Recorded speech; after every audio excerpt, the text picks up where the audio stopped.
We're talking about recruiting. Recruiting never sleeps. We're now into camp season.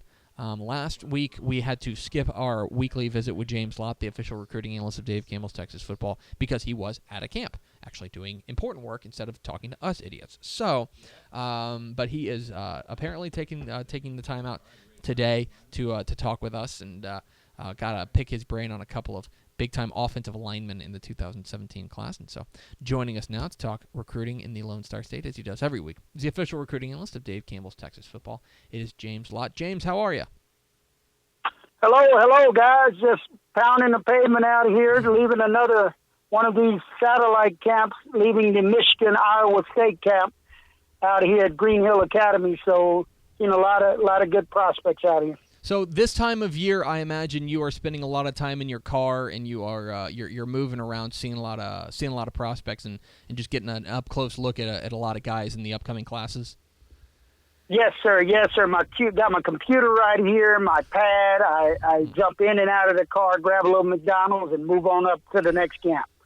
I want to ask you about something that we were talking about just before. So the UIL.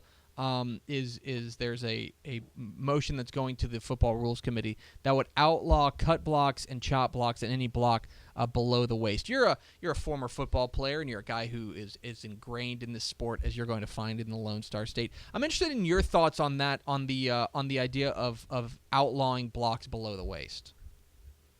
That's an interesting thing. I think it all comes down to guys being able to protect themselves from injury. I know when I played, I would hate when those linemen would get up to my level in the secondary and go down to my knees and roll me up. But it's interesting because it's kind of the way football's always been. So my thought on it, I'm good either way. But it's kind of the way it's been forever.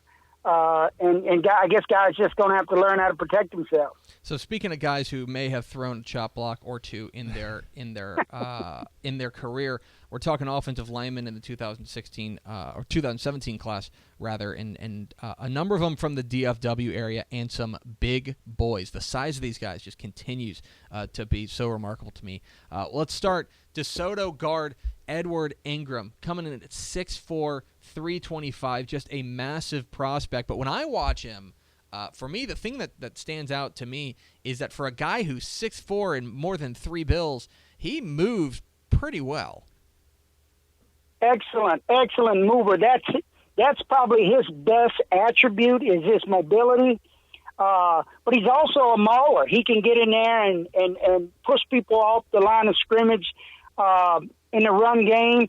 But he's athletic. He moves well. He's got great feet, power, athletic, excellent wingspan. He could play tackle, but I think he'll be a guard at the next level for sure. Hard-working kid, loves to get out there and compete. I think the future, the ceiling for this kid is up there. He's got a great future ahead of him. And, of course, coming from DeSoto, they've got a history of putting out an offensive lineman or two. Curtis Reiser kind of jumps to mind for me. DeSoto has a great pedigree in putting out offensive linemen, so it seems like he's just kind of the next in line in what has been kind of a long line of great DeSoto linemen. Exactly.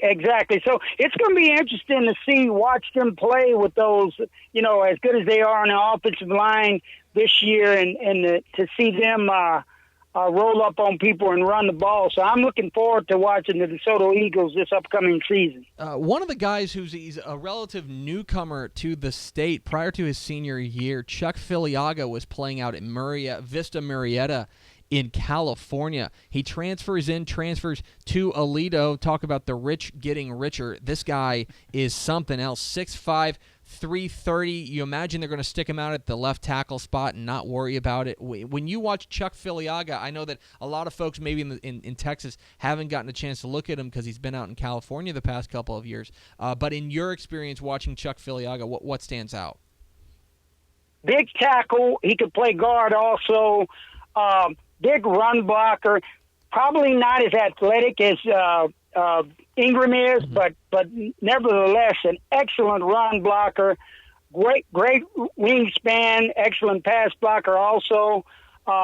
like you said, he's transferring in from California, and from what I understand, he hadn't even enrolled yet at Alito. He's actually enrolling in the fall, so he's scheduled to come in. I don't know if he's here right now, but he didn't go to Alito in the spring, so he will be a new recruit or a new player coming off the bat in the fall. So they will be another great group to go watch with these great offensive linemen this year. So I'm interested. There's guys who, like wide receivers. When a wide receiver transfers in and kind of has to pick up and just jump into an offense, I think there's a little bit of an easier transition there because, the routes are the same. There's not a whole lot of difference between one team and another as far as, or less, not this huge gulf of difference when it comes to being a wide receiver. But for an offensive lineman, if you're Chuck Filiaga and you haven't even enrolled and you haven't even met your teammates, do you anticipate some sort of maybe transition period there in the early going as he gets used to this system? I'd imagine it would be, because he is coming in and he is new, and linemen do have to learn different blocking concepts and things like that. But as athletic and as good a player as he is, I think he'll pick it up and be able to help them out from the start and try to lead Alito to another state championship. We're talking with James Lott, the official recruiting analyst of Dave Campbell's Texas Football. Get involved in the conversation at hashtag DCTF Live, and of course follow James on Twitter at JLScouting.